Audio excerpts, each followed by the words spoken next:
بچہ بدلے گا. جب ماں خود کہتی ہے کہ مجھے بالی ووڈ موویز سے اتنا پیار ہو چکا ہے, مجھے ہالی ووڈ موویز سے اتنا پیار ہو چکا ہے, ایسی عادت پڑ چکی ہے, فلاں ہیرو فلاں ایکٹر, ان کی موویز میں انٹرٹینمنٹ, مجھے اس کی اتنی عادت پڑ چکی ہے, اب میں اس سے توبہ نہیں کر سکتی, لیکن اپنے بچوں کو بچانا چاہتی ہوں.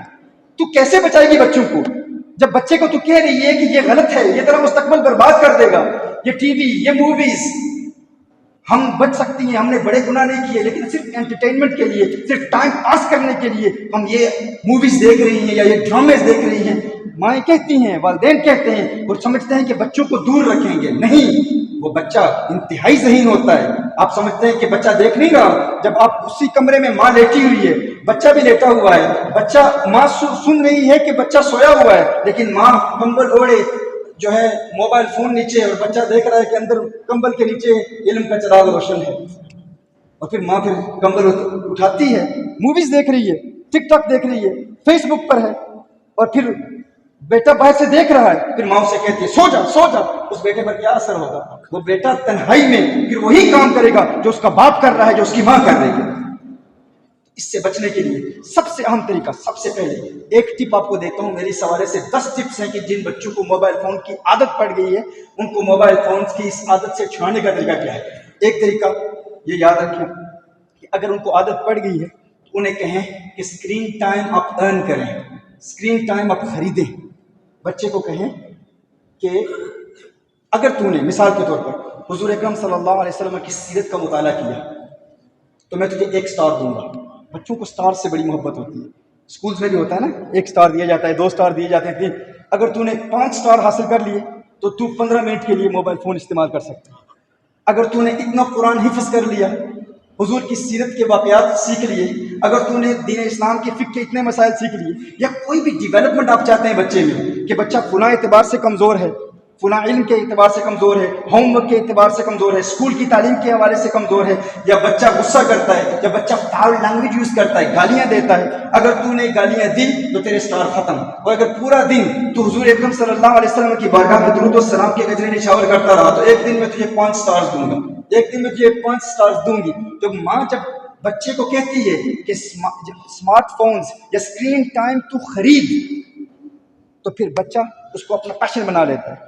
اس کا فائدہ کیا ہوتا ہے کہ بچہ پھر ڈیولپ ہو رہا ہوتا ہے. آپ بہت سارے گھر کے کام کرا سکتے ہیں, کیونکہ بچوں کو کچھ والدین ہوتے ہیں وہ بچوں سے کہتے ہیں تو نے یہ کام نہیں کرنا, کام ہم نے کرنا ہے. بچوں کو کام کرنے کی عادت ڈالیں, یہ ہمارا فرض ہے, والدین کا فرض ہے. والدین بچوں کو سکھائیں, کوالٹی ٹائم دیں, گھر کے کام بھی بچوں سے کرائیں. تو بچے سے کو کہیں کہ تو اسکرین ٹائم ارن کر. یہ ایک ایسا پریکٹیکل میتھڈ ہے, اگر آپ خود آج سے جا کے اگر آپ اس پر عمل کریں گے آپ دیکھیں گے کہ آپ کا بچہ, اور پھر وہ جو 1 گھنٹہ ہے جو آپ بچے کو دیں, وہ 1 گھنٹے سے زیادہ کبھی بچے کو موبائل فون استعمال نہ کرنے دیں, اور وہ 1 گھنٹہ آپ کی نگرانی میں ہو, آپ وہاں موجود ہوں, آپ کی نگرانی میں بچہ فون استعمال کرتا ہے تو آپ اس کو اجازت دیں, وگرنہ تنہائی میں کبھی بچے کو فون استعمال کرنے کی اجازت نہ دیں. اس طرح نیچر کے قریب بچے ہوتے ہیں, فطرت کے قریب بچے ہوتے ہیں. بچے کو آپ ٹارگٹ دیں, یعنی ایک تو یہ میں نے بتایا کہ اسکرین ٹائم ارن کرے, وہ خریدے, وہ کہے کہ میں خریدوں گا, ہر روز میں اتنا ٹائم خریدوں گا, اتنی ایکٹیویٹیز کرے گا. آپ خود دیکھیں گے کہ اگر شیطان نے حملہ کیا ہے تو شیطان سے بدلہ لینے کا طریقہ یہ ہے کہ تو نے میرے بچے کو اس فون کی عادت ڈال دی, اب دیکھ اسی فون کو استعمال کر کے اس بچے کو حافظ قرآن بناؤں گا, اسی فون کو استعمال کر کے اسے عالم دین بناؤں گا, سیرت کے واقعات سے کہوں گا. یہ بچے والدین کی ذمہ داری ہے. والدین کہتے ہیں ہمارا بچہ وہ تو سپر مین دیکھتا ہے, وہ تو اسپائڈر مین دیکھتا ہے, وہ تو جب ہم حضور اکرم صلی اللہ علیہ وآلہ وسلم کے دین کے احکام سکھاتے ہیں, حفظ قرآن کے احکام سکھاتے ہیں تو بچہ توجہ نہیں کرتا. لیکن جب باپ خود حضور اکرم صلی اللہ علیہ وسلم کی سیرت کے واقعات جانے گا, پڑھے گا, سیکھے گا, اور ہر روز سونے سے قبل والد اپنے بچے کو کوالٹی ٹائم دے گا اور بتائے گا یہ جو سپر مین تو دیکھ رہا ہے, جو آسمان میں پرواز کر رہا ہے, یہ جو اسپائڈر مین تو دیکھ رہا ہے, یہ تو فکشنز ہیں, یہ ریالٹیز نہیں ہے. آپ تجھے اس ذات سے متعارف کروں جو شب معراج آسمان میں حقیقتاً پرواز کر رہے ہیں. تجھے بتاؤں, تو کہتا ہے کہ فلاں کارٹون کے کیریکٹر نے فلاں مردے کو زندہ کر دیا, یہ تو حقیقت نہیں ہے, یہ تو ریالٹی نہیں ہے, یہ تو فکشن ہے. تجھے اس ذات سے متعارف کروں, وہ شیخ عبد القادر جیلانی کی ذات ہے جو حقیقتاً مردے زندہ کیا کرتے ہیں. اب کیا خیال ہے جب وہ اولیاء کی کرام تھے، آج عیسائی دنیا، آپ جانتے ہیں سیدنا عیسیٰ علیہ نبینا علیہ السلام کے معجزات اور نبی کریم صلی اللہ علیہ وسلم کے معجزات کا اگر آپ موازنہ کریں تو سیدنا عیسیٰ علیہ نبینا علیہ السلام کے معجزات بہت کم ہیں، سب سے زیادہ معجزات میرے آقا صلی اللہ علیہ وسلم کے ہیں، لیکن عیسائیت نے عیسائیت کو پھیلانے کے لیے جو سب سے بڑا کام کیا ہے وہ حضرت عیسیٰ علیہ السلام کے معجزات کو بیان کیا ہے۔ بچہ عیسیٰ علیہ السلام کے معجزات کو جانتا ہے، لیکن افسوس ہمارے بچے تو بچے والدین کو پتہ نہیں ہے حضور کے 10 معجزات بیان کرو نہیں بیان کر سکتے، لیکن جو باپ عادت بنا لے گا ہر روز رات سونے سے قبل اپنے چھوٹے بچوں کو بتائے گا کہ میرے آقا صلی اللہ علیہ وسلم سے ہرنی کیسے بات کرتی تھی، جناب یعقوب نے میرے آقا صلی اللہ علیہ وسلم کے پیار میں اپنی جان کیسے دے دی، وہ اونٹنی حضور کے پیار میں کیوں ہوتی تھی، وہ اونٹ حضور کی بارگاہ میں آیا حضور سے باتیں کرتا تھا، وہ چڑیا حضور سے باتیں کرتی تھی۔ کیا خیال ہے آپ کا جب آپ اپنے بچے کو بتائیں گے یہ فکشن نہیں یہ ریالٹی ہے تو بچے کے دل میں حضور کا پیار پیدا ہوگا یا نہیں پیدا ہوگا؟ حضور کا عشق پیدا ہوگا۔ اور حقیقت ہے ہم نے پریکٹیکلی ان چیزوں کو امپلیمنٹ کیا ہے، ہم نے پریکٹیکلی ان چیزوں کو دیکھا ہے۔ جو باپ اپنے بچے کو کوالٹی ٹائم دے کر اپنے آقا صلی اللہ علیہ وسلم کے معجزات بیان کرتا ہے، پھر بعد میں اس بچے کو ڈرانے کے لیے یہ کہنا ضروری نہیں ہوتا کہ اگر تم نے فلاں گناہ کا کام کیا، اگر فلاں نماز تم نے قضا کر دی تو اللہ کا عذاب آئے گا، پھر دیکھ میں کیا کرتا ہوں۔ یہ اکثر کہا جاتا ہے اگر تم نے ایسا کیا نا، ہمارے انگلش میں یو واچ واٹ ہیپنس، پھر دیکھ میں تیرا کیا حشر کرتا ہوں۔ وہ بچہ ہنس رہا ہوتا ہے، کیا کرے گا؟ مارے گا۔ تھوڑا سا 12-13 سال کا بچہ ہو جاتا ہے، تکڑا ہو جاتا ہے، باپ کی قد کی طرح اس کا قد ہو جاتا ہے، پھر وہ عادی ہو جاتا ہے، وہ ڈھیٹ ہو جاتا ہے، وہ کہتا ہے اتنا ہی کرے گا نا، شروع سے سن رہا ہوں، مارے گا، پٹائی کرے گا، تو دیکھ میں تیرا کی حشر کرنا۔ یہی جملے ہوتے ہیں نا، اس طرح کے جملے ہوتے ہیں۔ یہ جملے کوئی معنی نہیں رکھتے، یہ جملے کوئی معنی نہیں رکھتے۔ آپ نے پلاننگ کرنی ہے ایگزیکٹلی بچے کی تربیت کیسے ہم کریں۔ تو جب آپ اس کو کوالٹی ٹائم دیں گے حضور کے معجزات میں، پھر جبرن حضور سے محبت ضروری ہے، حضور سے عشق ضروری ہے، حضور سے پیار ضروری ہے۔ یوں پیار پیدا نہیں ہوتا جب وہ ایک پورے کاغذ کی طرح ہے بچہ آپ کے پاس ہے، آپ کی پرورش میں ہے، آپ کی زیر نگرانی ہے، اور اس کاغذ پر جو کچھ آپ لکھیں گے وہ اس کے لوہے دل پر نقش ہو جائے گا، ہمیشہ ہمیشہ اس کی زندگی میں وہ باتیں رہیں گی۔ لیکن وہ کب ہے؟ جب کم عمر ہے بچہ، چھوٹی عمر کا بچہ ہے، 2-3 سال کی عمر کے بچے کو، یہ جو ینگ پیرنٹس ہیں نا، ینگ والدین ہیں، 2-3 سال کی عمر کے بچے کو آپ حضور اکرم صلی اللہ علیہ وسلم کے معجزات سکھائیں، خود بھی پڑھیں اور اپنے بچوں کو معجزات بتائیں، انہیں حضور سے پیار ہو جائے گا۔ پھر جب بچہ نماز قضا کرے گا نا، پھر جب بچہ آپ کی اطاعت نہیں کرے گا، آپ کو پھر یہ کہنے کی ضرورت پیش نہیں آئے گی کہ اگر تو نے میری بات نہ مانی تو میں تجھے ماروں گا، نہیں، یہ کہنے کی ضرورت ہی پیش نہیں آئے گی۔ صرف اتنا کہنا پڑے گا اگر تو نے میری نافرمانی کی نا تو وہ آسمانوں میں پرواز کرنے والے آقا تجھ سے ناراض ہو جائیں گے، وہ کہیں گے وہ ناراض ہو جائیں گے، میں سب کچھ برداشت کر سکتا ہوں لیکن ان کی ناراضگی برداشت نہیں کر سکتا۔ اسے حضور سے پیار ہو جائے گا، وہ حضور اکرم صلی اللہ علیہ وسلم کو ناراض نہیں دیکھنا چاہتا۔ بتائیں گے غوث اعظم ناراض ہو جائیں گے، خواجہ غریب نواز ناراض ہو جائیں گے، لیکن اس کے لیے کوالٹی ٹائم دینا یہ بہت ضروری ہے، بچپن میں کوالٹی ٹائم دینا بہت ضروری ہے۔ تو یہ چند باتیں تھیں، اس کے علاوہ بھی موبائل فون کے حوالے سے میرے تفصیلی لیکچرز ہیں، آپ سنیں کہ بچوں کو موبائل کی عادت ختم کرنے کا پریکٹیکل طریقہ کیا ہے، میں عرض کر رہا تھا۔ اور اس کے علاوہ اب چونکہ یہ بات چل پڑی ہے تو اسی پر 2-4 اور باتیں کر لوں۔ بچوں کو خوش رکھا کریں، بچوں کو خوش رکھنا۔ امام غزالی فرماتے ہیں کہ جنت میں ایک مقام ہے جسے الفرح کہتے ہیں، خوشی کی جگہ۔ وہ والدین جو بچوں کو خوشی دیتے ہیں، دنیا میں خوش رکھتے ہیں، آخرت میں اللہ جل وعلا ان والدین کو الفرح میں مقام دے گا، وہ جگہ انہیں دی جائے گی، الفرح، جو بچوں کو خوش رکھتے ہیں، کیونکہ اس میں بچوں کی نفسیات پر بڑا پازیٹیو اثر پیدا ہوتا ہے۔ بچوں کو خوش رکھا کریں اور خوشی بانٹا کریں، خوشی بانٹنے کی عادت بنائیں، بچوں میں بھی اور بڑوں میں بھی۔ یعنی آپ اپنا تجزیہ کریں، اپنی ذات کو دیکھیں، ہم اپنے آپ کو دیکھیں کہ ہم سے جو لوگ ملتے ہیں تو خوش ہو کر جاتے ہیں یا ناراض ہو کر جاتے ہیں؟ ہاں دیکھیں، اب مجھے اس حوالے سے ہی بات کر دوں۔ حضرت جناب الشیخ فضل رسول حیدر رضوی علیہ رحمہ، آپ کے حوالے سے یہ مشہور ہے نا کہ اسٹوڈنٹس کو خوش کیا کرتے تھے، طلاب العلم کو خوش کیا کرتے تھے۔ اور خوش کرنا بھی 2 قسم کا ہوتا ہے، ایک ہوتا ہے کسی کو کچھ دیں، کسی کو دیکھ کر خوش کرنا۔ کچھ لوگ تو ایسے ہوتے ہیں نا کہ وہ دے کر بھی ناخوش کرتے ہیں، ہاں؟ خدمت کر کے بھی احسان جتلاتے ہیں، یاد رکھ میں نے تجھے یہ پیسہ دیا ہے، یاد رکھنا، تا حیات تو میرا مقروض ہے، میرے احسانوں کا مقروض ہے۔ تو یہ دینا، یہ خوش کرنا نہیں ہوتا۔ کچھ دے کر بھی ناراض کرتے ہیں اور کچھ ایسے ہوتے ہیں جو لے کر بھی خوش کر دیتے ہیں. ہاں اصل پیسہ دینا، مال دینا یہ خوشی دینا نہیں ہوتا. ہم نے لوگوں کو خوشی دینی ہے. اور یاد رکھیں جن والدین کی یہ تربیت اولیاء اور مشائخ کی زیر سرپرستی پہلے ہو چکی ہے کہ وہ جو بھی ان کے پاس آتا ہے وہ خوش ہو کر جاتا ہے، تو پھر جب وہ اپنے بچوں کی تربیت کرتے ہیں ان کے بچے بھی خوش رہتے ہیں، کیونکہ انہوں نے اپنے مشائخ سے یہ تربیت حاصل کی ہے. میرے آقا صلی اللہ علیہ وآلہ وسلم کا فرمانے علی شان ہے کہ اگر کوئی کسی مومن کو خوش کرنے کے لیے اس کی حاجت پوری کرتا ہے، کسی مومن کو خوشی دینے کے لیے اس کی حاجت پوری کرتا ہے، اس نے مومن کو خوشی دی، اس نے فقط مومن کو خوش نہیں کیا، اس نے مجھ محمد کو خوش کر دیا، اور جس نے مجھے خوش کر دیا اللہ نے اسے جنت میں داخل کر دیا. لیکن شرط یہ ہے خوشی دینے کی نیت سے دیں گے. مال دیں گے، خدمت کریں گے. دنیا میں کتنے لنگر خانے کھلے ہوتے ہیں، لوگ لنگر دیتے ہیں لیکن ڈانٹتے ہیں ان کو جن کو کھانا کھلاتے ہیں، اور پھر احسان جتلاتے ہیں. تو یہ خوشی نہیں دے رہے، یہ کھانا دے رہے ہیں. میرے آقا صلی اللہ علیہ وسلم نے ارشاد فرمایا خوشی دینا شرط ہے، خوشی دینا کہ احسان نہ جتلایا جائے.